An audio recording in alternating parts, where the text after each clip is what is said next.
ሰላም የዩቲዩብ ቤተሰቦቼ እንዴት ናችሁ? ሰላማችሁ ብዝት ይበልልኝ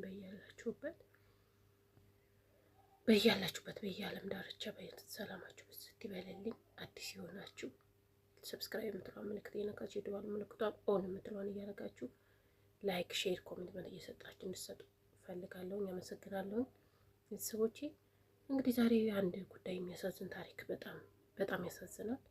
እናት ልጇን በአሰቃቂ ሁኔታ ከባሏ ጋር ተመሳጥራ የባሏ ጉድ እንዳይወጣ እንደዚህ ማድረግ በጣም በጣም ያማል። እናም ይሄ ጉዳይ መቀጣጫ ሌላ ሰው ዳግም እንዳይሰራ መሆን አለበት፣ ድምጽ መሆን አለብን። ባለፈው ለሄቨን እንደጮህ ነው ለዚህ ልጅም ድምጽ መሆን አለን። በጣም ያሳዝናል፣ እውነት በጣም ያሳዝናል። ቅጣቱ መደረግ አለበት፣ መደረግ አለበት። ለምን ታሳዝናለች በጣም እናት፣ በጣም ያሳዝናል። የባሏን ገበና ለመሸፈን የገዛ ልጇን እንደዚህ በአሰቃቂ ሁኔታ መግደል በጣም ያሳዝናል። በጣም ይቀፋል፣ ይሰቀንናል። እኔ እንጃ ከባድ ነው።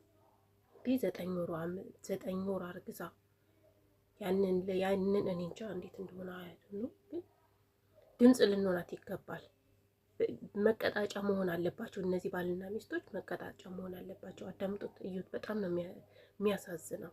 እናቷም የእንጀራ አባቷም በሞት እንዲቀጡ ተወሰነም። ወላጅ እናት ወይዘሮ ሃና በየነ ትባላለች።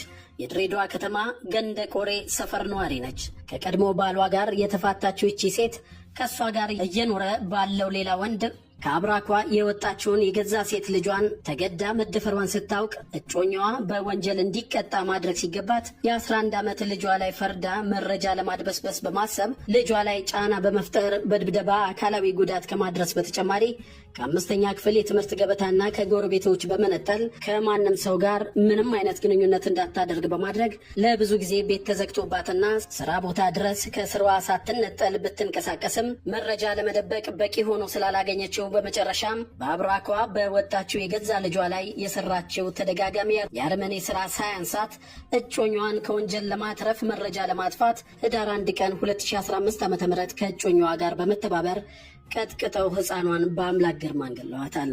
እናቷም የእንጀራ አባቷም በሞት እንዲቀጡ ተወስኗል።